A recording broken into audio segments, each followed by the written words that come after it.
Selamat malam para netizen dimanapun kita berada, salam inspirasi bagi kita semua. Wah, nampaknya ini ada kabar baru begitu kan ya. Di akhir bulan ya, detik-detik mau akhir bulan ini saya banyak disampaikan begitu kan ya, melalui berbagai media sosial, dikomentari, ya Bang setidaknya upload 3 konten Bang ya untuk menyuarakan bagaimana kabar-kabar berita hari ini. Wah, kok bisa Bang? Saya tanya balik begitu kan. Iya Bang, karena termol-termol sudah mulai kepanasan ini, sudah mulai banyak yang mengkritik Roy Suryo. Padahal ketika Roy Suryo begitu kan datang ya dengan Rafli Harun ya audensi ke percepatan transformasi Polri yang diterima oleh Pak Jimli Asidiki, kabarnya banyak yang kemudian mengatakan diusir, ditolak dan sebagainya. Bang Era, tadi kami diberikan pilihan oleh Prof. Jimli untuk tetap duduk di dalam, ya, tapi kemudian tidak boleh bicara atau keluar. Ya, nah karena pilihan itu maka kami sepakat. Tadinya saya juga bilang mau di dalam aja gimana, tapi karena teman-teman bilang keluar aja, oke, maka kami sepakat untuk walk out. Ya, jadi kami sekarang serahkan kepada masyarakat apa penilaian masyarakat pada tim yang harusnya menerima kami selaku semua yang ada. Dan kami sebenarnya juga tidak nyaman kalau kemudian kami keluar, karena apa? Di dalam juga ada yang ada hubungan langsung dengan pelapor gitu loh. Oh, iya. Jadi saudara lawyer yang namanya Otto Hasibuan itu ada di dalam, meskipun Otto Hasibuan itu adalah anggota tim dari informasi, tapi kan harusnya juga tahu diri bahwa dia sebenarnya adalah bagian dari tim itu. Jadi saya kira itu aja. Jadi kami keluar itu karena WO ya. Padahal klarifikasi dari Roy Suryo begitu dan Rafli Harun hanya wall out begitu kan ya, untuk menunjukkan bahwa apa yang kemudian disampaikan Roy Suryo ini begitu kan ya, nanti di audiensi itu benar-benar tersampaikan mulai di Roy Suryo, Dr. Tifa, terus kemudian Rismon, orang-orang yang menjadi tersangka di situ. Nah, sampai disitulah kemudian Pak Jimli Asidiki begitu kan keberatan, yang awalnya tidak keberatan, tidak ada masalah, akhirnya keberatan kabarnya begitu kan ya, terhadap orang-orang yang sudah jadi tersangka. Salah satunya yang keberatan di situ kabarnya ada Idam Aziz begitu kan ya, yang kemudian juga bagian dari percepatan transformasi reformasi Polri, dan pada akhirnya kabarnya Roy Suryo CS yang kemudian ditolak untuk berbicara, tetapi kalau untuk datang tapi duduk di belakang nggak ada masalah, kabarnya begitu ya, kata Rafli Harun ya. Makanya ini Rafli Harun dan kawan-kawan ya walkout semua begitu kan ya, keluar semua ya, karena ini sudah ada kesepakatan bersama. Jadi saudara, ijazah ini adalah ya masalah serius di Indonesia ini. Jadi mudah dipakai untuk alat persaingan politik. Dan yang kedua, ini tandanya administrasi perijazahan kita, administrasi organisasi dan lembaga publik pemerintahan kita masih sangat buruk. Maka saya tanya kepada teman-teman yang hadir ini termasuk Faisal Askaba, apa solusinya? Coba dipikirkan. Kita mau bantu walaupun mereka tidak hadir. Karena ketidakhadiran itu karena kesepakatan kami harus dihormati. Ya, bukan kalau ketemu saya pribadi, ketemu Pak Mahfud, boleh, nggak ada masalah. Tapi rapat tadi nggak bisa, kami udah putus gitu loh. Nah, muncul ide-ide, antara lain misalnya Pak Asgab tadi mengusulkan, bagaimana, bisa nggak mediasi? Oh, pas itu, coba tanya dulu, mau nggak mereka dimediasi? Ya kan? Baik pihak Jokowi dan keluarga, maupun pihak Roy Suryo dan kawan-kawan, mau nggak dimediasi? Nah, jadi status tersangkanya tetap, ya kan? Tapi dimediasi dulu. Kalau misalnya ditemukan titik temu, ya kan? Bisa tidak dilanjutkan pidananya. Tapi kalau seandainya tidak berhasil, ya lanjutkan nggak apa-apa. Tidak ada forum lagi yang bisa membuktikan keaslian atau tidak aslinya. Ton tidak bisa. Perdata sudah di Solo, ya tinggal pidana. Nah, kalau mau, ya penal. Mediasi penal namanya, sesuai dengan filsafat KUHP dan KUHAP yang kemarin disahkan, yaitu restoratif justice. Tapi syaratnya Rismon dan kawan-kawan harus bersedia dengan segala konsekuensinya. Kalau terbukti sah atau terbukti tidak sah, itu masing-masing harus ada risiko. Gitulah kira-kira. Tapi silahkan mereka bahas, ya intinya apa yang tadi. Pakar hukum tata negara Refli Harun ini memutuskan ya walk out atau keluar begitu kan ya, atau WO di situ dari audensi yang dilakukan dengan Komisi Percepatan Reformasi Kepolisian ya DPTEK ya pada hari Rabu ya siang tadi begitu kan ya, karena melakukan audensi. Nah, Refli Harun mulainya mengaku menghubungi secara langsung Pak Jimli Asyidiki selaku ketua komisi dan meminta untuk dilakukan audensi secara resmi. Ia mengaku ya tidak memasukkan nama Roy Suryo lah dan kemudian dengan kawan-kawan mereka begitu kan ya, tetapi peserta audensi tersebut begitu ya Refli Harun ya yang awalnya mengajak para tersangka itu begitu kan untuk audensi, tapi tiba-tiba di transformasi reformasi Polri ada yang keberatan. Karena saya menganggap ini apa-apaan, ini kan lembaga aspiratif, lembaga aspirasi, masa belum apa-apa sudah menghukum orang. Status tersangka itu kan belum bersalah, apalagi kita melihat nuansanya nuansa kriminalisasi. Justru kita ingin mengadukan kasus ini kepada Komisi Reformasi ini agar mereka paham, masa yang begini ini 12 tahun ancamannya kan sampai ya kan. Nah, itulah sebabnya. Nah, ketika datang tentu kaget Pak Jimli, saya mohon maaf untuk itu ya. Kalau memang didengar Pak Jimli, saya mohon maaf. Lalu rupanya dikasih pilihan apakah keluar atau duduk di belakang. Rupanya mereka memilih keluar, mayoritas ya memilih keluar. Karena mereka memilih keluar, kita sebelum masuk sudah solidaritas, kalau RRT keluar kita juga keluar.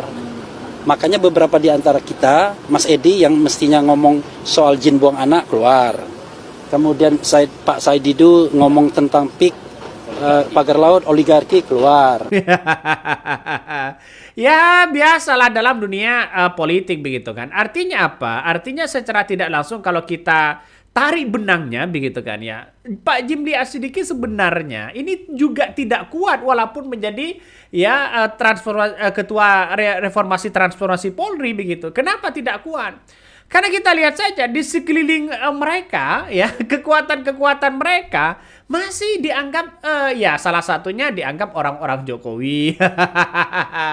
Ya tidak kuat kalau seperti Profesor Mahfud MD, Pak Jimli Asyidiki begitu kan ya. Yang namanya jadi tersangka itu belum tentu bersalah. Ya masih ada terdakwa, ada pidana, terus kemudian ada ingkrah begitu kan ya. Itu masih jauh begitu kan. Ya artinya secara tidak langsung nggak ada masalah sebenarnya begitu. Tapi di sekeliling Pak Jimli Asyidiki kabarnya ini keberatan ya, makanya ini menolak begitu kan untuk berbicara. Kalau hanya duduk di belakang nggak ada masalah kabarnya. Ini yang dibahas kan masalah dugaan ijazah palsu begitu kan ya, masalah dugaan ijazah palsu.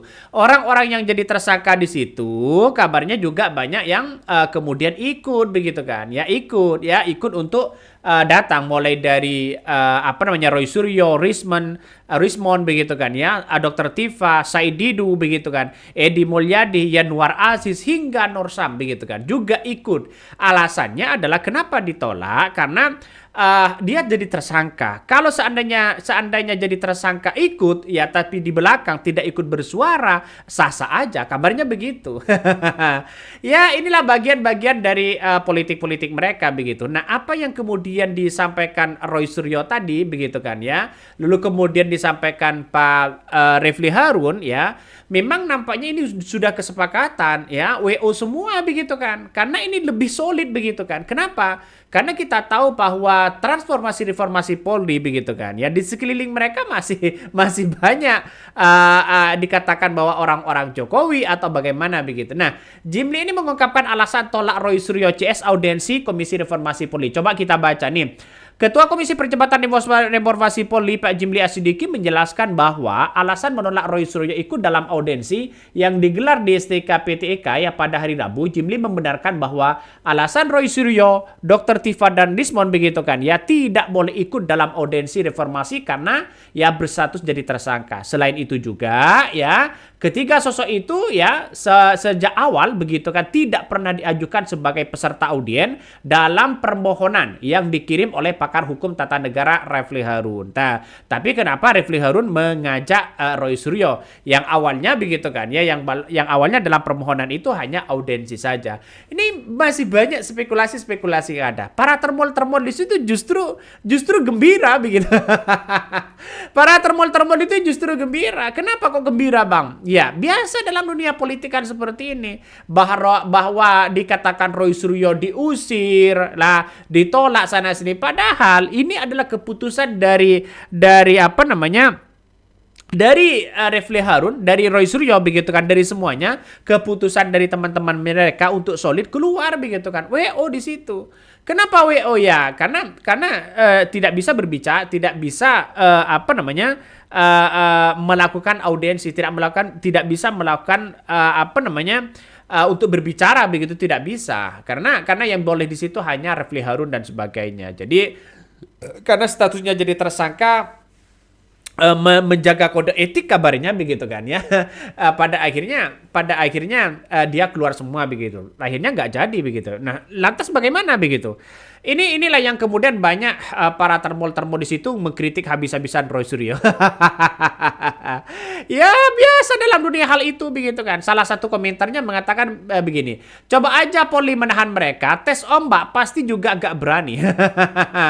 Ada yang juga berkomentar ya saya kira berkomentar bahwa wah dilarang berbicara Roy Suryo CS ya keluar atau WO begitu dari audiensi Komisi Reformasi Polri ya, karena mungkin salah satunya buat apa seperti Refli Harun berbicara misalnya begitu kan ya, buat apa kita berbicara soal dugaan ijazah palsu Jokowi ini kalau toh pada hakikatnya begitu kan ya, yang kemudian didatangkan itu bukan Roy Suryo, yang didatangkan itu hanya pendukung-pendukungnya misalnya begitu. Seharusnya Roy Suryo sendiri yang berbicara begitu kan. Maka pihak transformasi reformasi Polri seperti Pak Jimli dan kawan-kawan mereka menerima dong begitu kan. Ya sebagai bentuk sebagai bentuk audien, karena yang audien itu siapa saja begitu, kepada siapapun begitu kan ya, tidak ada masalah. Tapi kenapa ini kok Roy Suryo dan kawan-kawan mereka ditolak, ada apa kan, itu pada hakikatnya begitu. Makanya tidak lepas dari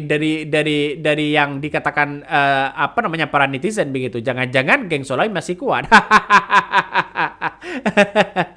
Juga berkomentar begini ya, kalau begini sudah pasti ijazah itu diduga palsu ya, diduga ya. Komite Reformasi Polri begitu layarnya di atas Polri. Mereka tahu apa yang sebetulnya terjadi. Kalau komite itu tahu ijazah itu betul-betul asli ya, pasti RRT langsung dipenjara, nggak pakai basa-basi audien. Ngapain WO? Siapa lagi yang menjaga di dalam? Ya, ini salah satu komentar dari netizen begitu kan. Makanya kata netizen, jangan berharap dengan Komisi Reformasi Politik ini, ya ini bagus. Selagi orang-orang yang dipilih presiden, orang-orang yang berkepentingan dengan Oslo, dan Presiden Prabowo bilang meniraki hidup Jokowi. Ini salah satu komentar. Banyak yang berkomentar seperti itu. Tapi perlu digarisbawahi begitu. Perlu digarisbawahi. Sebenarnya Roy Suryo CS ya dan kawan-kawan mereka itu bukan diusir. Ya. Itu bukan diusir. Tapi juga bukan ditolak begitu kan ya. Kenapa? Karena permohonan dari Refli Harun sebelumnya tidak ada nama Roy Suryo. Tiba-tiba Refli Harun itu membawa kawan-kawan mereka yang jadi tersangka untuk nanti audiensi. Nah, mau tidak mau Pak Jimli Asidiki menjaga kode etik dari transformasi reformasi Polri ini sebagai bentuk punya kode etik tertinggi. Dan pada akhirnya apa? Akhirnya Pak Jimli mengatakan, oke, nggak ada masalah. Kalau mau ikut silakan, tapi duduknya di belakang, tidak boleh berbicara karena sesuai dengan permohonan itu. Nah, itu yang menjadi penting di situ begitu. Makanya para termol-termol mengkritik habis-habisan sekarang. Jangan-jangan diusir, jangan-jangan ini, jangan-jangan ditolak dan sebagainya. Padahal enggak begitu. Ya mungkin seandainya audiensi itu begitu ada nama Roy Suryo, ada siapapun begitu kan sejak awal mungkin sudah ditolak sejak awal. Artinya mungkin sudah sebelum pengajuan di situ mungkin tidak sampai ke sidang begitu ke audien begitu kan ya. Jadi saya kira ini perlu dipahami begitu karena banyak di luar sana yang mempelintir begitu kan. Wajar para netizen begitu, ada pro dan kontra. Nah, salah satu juga begitu kan ya yang kemudian kenapa Refli Harun itu WO yang saya cakap tadi begitu kan. Itu sudah kesepakatan dari dari Refli Harun dan kawan-kawan mereka begitu. Nah, mantan Ketua Mahkamah Konstitusi MK juga mengakui bahwa orang yang berstatus tersangka belum terbukti bersalah. Namun, pelibatan tersangka dalam audien ini dinilai ya telah melanggar etika yang ada.